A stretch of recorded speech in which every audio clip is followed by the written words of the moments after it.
Thank you so much. It's great to be back. I really have enjoyed all the stories tonight. So, I have the best mother.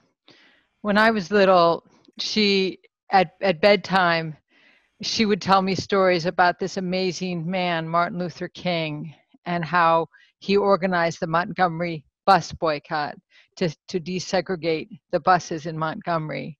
And she also talked to me about feminism and women's rights. And I thought she was amazing. I loved her. I ate it all up. And when I was in fourth grade, I was listening to the words of the Pledge of Allegiance, and I realized they weren't really true. So when we got to the end and we said, with liberty and justice for all, I said, if you are white and male, really loudly. And so I got sent to the principal's office again. But I didn't change my mind about what I thought. I continued believing strongly in women's rights and civil rights, and I grew up and went to the University of Massachusetts, where I studied with James Baldwin and read W.E.B. Du Bois and Audre Lorde, and really never questioned my identity as an anti-racist and as a feminist. So I've always had short hair. I joke that I like, in the morning when I'm styling my hair, I go for punk rock, but I always get church lady. But one day I needed a haircut. My hair was long and messy, and I was walking the streets of Lancaster, and I saw some scissors on the window. And so I didn't really pay attention or read. I just went in, and immediately there was this kind of tension, because it was a barber shop, and the barber was African American. And I wasn't concerned about him being African American. I was concerned about it being a barber shop, because I had never had my hair cut in a barber shop before. But he really put me on the spot. He said, "We cut white people's hair."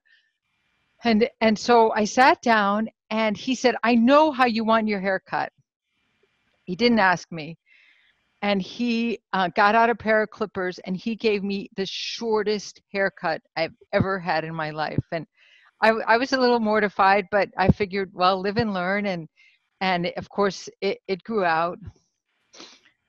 And now, in this time of this terrible epidemic killing Black people and Latinos at a terrible rate, and on this terrible epidemic of police and vigilante violence against Black people. Ahmaud Arbery was jogging. Breonna Taylor was home in her house.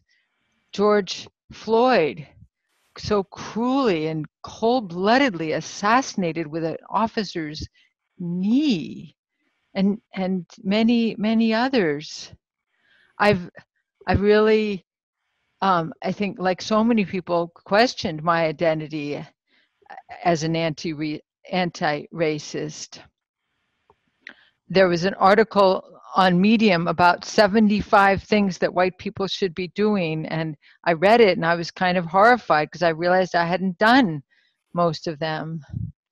And I think back to that wonderful barber, and I think, and as my hair gets longer and longer, and this, you can't really see it now, it's kind of controlled with my son's, what's it called? I don't know, some paste that he has that makes your hair do exactly what you tell it to do. But anyway, it's really long, and when I don't put the paste on it, he says I look like a mad scientist.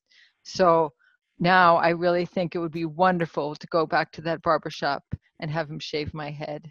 Thank you.